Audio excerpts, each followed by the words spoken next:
سن 1650 میں جب دلی کی شاہی جامع مسجد بن کر تعمیر ہوئی تو دور شاہ جہاں میں ایک نام امامت کے لیے، مسجد کی نمائندگی کے لیے اگر کوئی آیا تو وہ احمد بخاری صاحب کے اجداد میں سے آیا۔ اور وہ کہاں سے آئے، یہ بات تمام لوگ جاننا چاہتے ہیں۔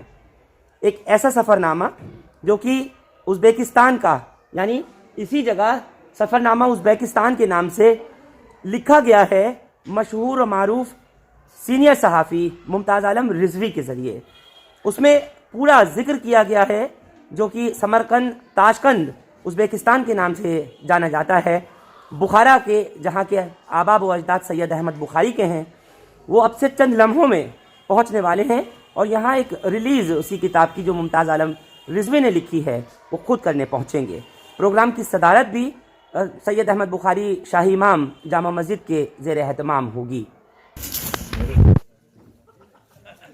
سینئر صحافی، سینئر جرنلسٹ ممتاز عالم رضوی کی جو کتاب لکھی گئی ہے اس کا یہاں ریلیز میں آپ کو دکھا دوں گی ہو رہا ہے، جہاں پر جامع مسجد کے شاہی امام سید احمد بخاری کے ساتھ میں شاہی امام مسجد فتح پوری ڈاکٹر مفتی مکرم، پروفیسر اختر الواسع ندیم جاوید صاحب، پورو سانسد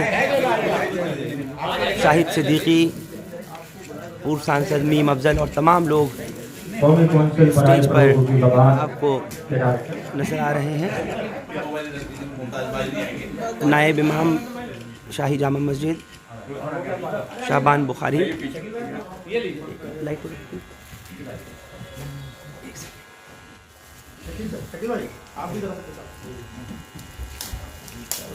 تو ایک بہت شاندار ماحول میں یہاں غالب اکیڈمی میں اس وقت جو اجرا ہے ریلیز کتاب کا وہ کیا گیا۔ سینئر صحافی ممتاز عالم رضوی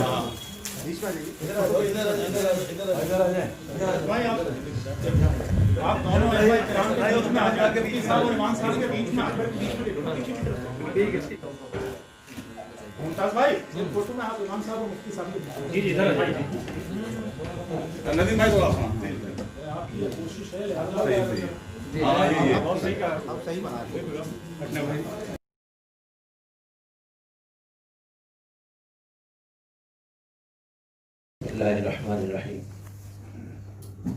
نحمدہ ونصلی علی رسولہ الکریم، اما بعد۔ قابل احترام فضیلت مآب شاہی امام صاحب اور سبھی میرے بہت محترم حضرات اور خواتین، ڈاکٹر ممتاز عالم رضوی صاحب نے سفر نامہ ازبکستان لکھا اور مجھے یاد پڑتا ہے کہ روزنامہ انقلاب میں یہ سفر نامہ کسی حد تک پہلے تھوڑا تھوڑا کر کے شائع ہوا ہے۔ ممتاز عالم رضوی صاحب ایک اسکالر ہیں، ایک صحافی ہیں، جانے مانے دانشور ہیں، اچھی گفتگو کرتے ہیں، بہت شستہ تحریر ہے۔ میں نے جستا اس کو پڑھا تو بہت اچھی کوشش کی ہے کہ سفر نامے میں انہوں نے جتنی اس کی خوبیاں ہو سکتی تھی، حالانکہ جو آج سمرقند و بخارا جس کو ازبکستان ملک کے سامنے ملک کے نام سے جانا جاتا ہے، اتنی خوبیاں ہیں وہاں، روحانی، علمی، سائنسی، تہذیب و ثقافت، یوں سمجھیے کہ امت کا ایک مرکز ہر اعتبار سے سمرقند و بخارا رہا۔ اور مجھ جیسے کم علم کے لیے یا کسی کے لیے بھی یہ بہت مشکل ہے کہ وہاں کی جو خصوصیات ہیں وہ بیان کر سکے۔ میں زیادہ وقت نہیں لوں گا، سبھی حضرات انشاءاللہ کچھ نہ کچھ ارشاد فرمائیں گے۔ میں بہت بہت مبارکباد دیتا ہوں ڈاکٹر ممتاز عالم رضوی صاحب کو، اور انشاءاللہ اس کو میں بہت محبت اور شوق سے پڑھوں گا۔ میری بھی خواہش تھی کہ ازبکستان جانے کی، لیکن اتفاق رہا کہ تاجکستان جانا ہوا اور ازبکستان کے کچھ حصے میں کچھ معلومات حاصل ہو سکی، لیکن اس وقت نہیں تھا تو نہیں جا سکے۔ لیکن حضرت شیخ بہاؤالدین نقشبند جو نقشبندی سلسلے کے امام ہیں، جو شہنشاہ نقشبند کہا جاتا ہے، قصر عارفان میں جن کا عالی شان مزار شریف ہے، اور ہمارے محدث کبیر کہیے بخاری صاحب اور جتنے بھی روحانی بزرگ علمی بزرگ ہمارے گزرے ہیں وہ مقدس سرزمین ہے، اور اللہ تعالیٰ کرے کہ ہم ان جیسے نیک بنیں اور جو کچھ ہمیں ان بزرگوں سے ملا ہے ہم اس پر قائم رہیں۔ شکریہ۔ اور جناب محترم ممتاز عالم رضوی صاحب کو مشکور ہوں کہ انہوں نے مجھے آج اس تقریب میں شرکت کی دعوت دی۔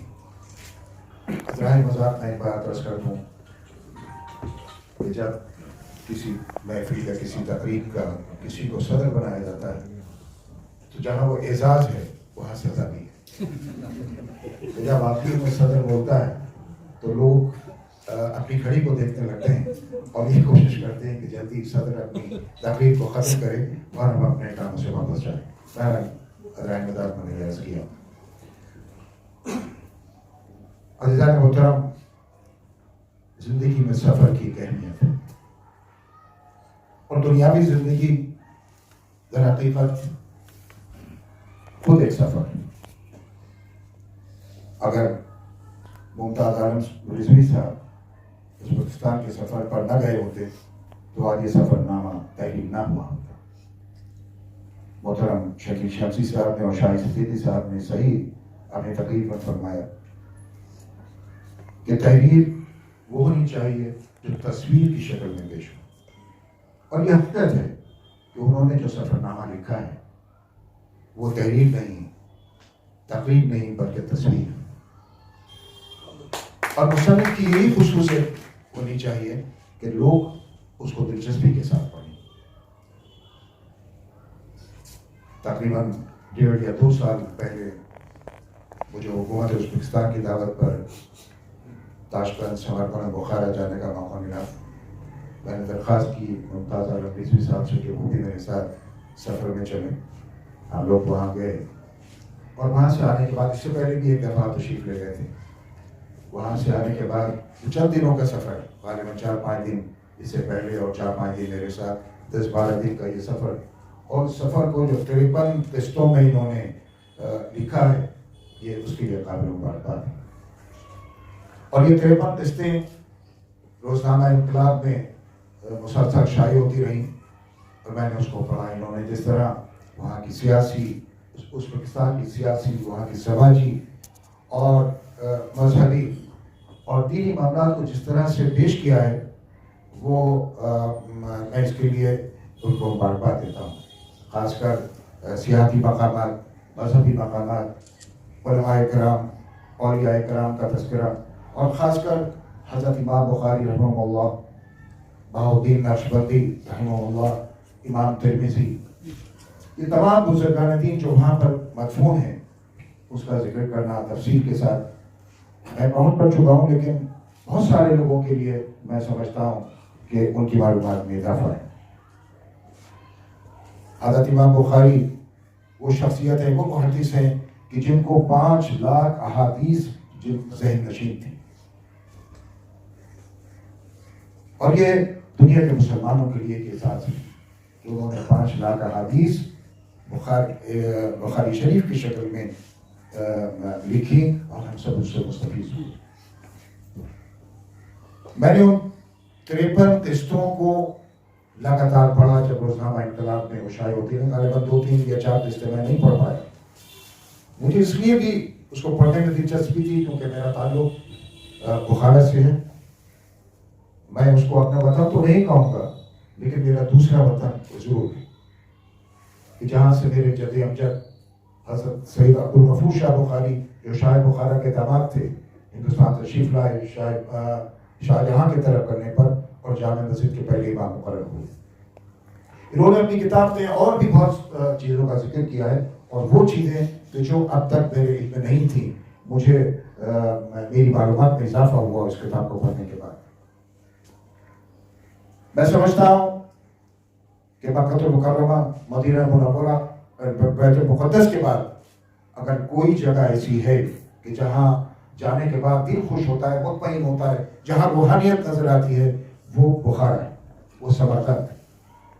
میں دنیا کے ملکوں میں گیا ہوں, دنیا کے ممالک میں گیا ہوں اور جاتا ہوں اور 2-3 دن رکا کسی میٹنگ میں, کسی کانفرنس میں, واپس آ گیا. لیکن بخارا وہ سرزمین ہے, سمرقند وہ سرزمین ہے کہ جہاں جانے کے بعد میرا دل یہ چاہتا تھا اور چاہتا ہے کہ میں وہاں جاؤں اور بار بار جاؤں اور زیادہ دن وہاں پر رکوں.